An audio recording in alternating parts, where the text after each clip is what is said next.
ما يطفي العطش ويبرد على القلب في الصيف، كان كويس سيتروناد يفرشك ويعمل الكيف. يلا تبعوني. ناخذوا 10 كيلو قارص نغسلوهم، وديما نختاروا اللي قشرتها جويدة.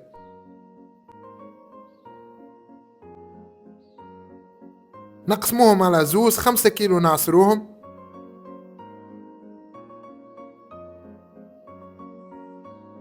والخمسة كيلو الاخرين نقصوهم ونرحيوهم بالجو اللي تحصلنا عليه. وماذا بيكم القارص تنحيولو القلوب متاعو.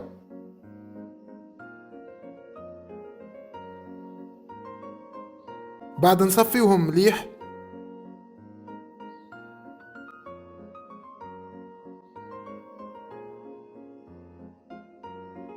نوزنوا السيتروناد اللي صفيناها، وعلى كل إيترا نحطوا 600 جرام سكر وساشي سكر فاني.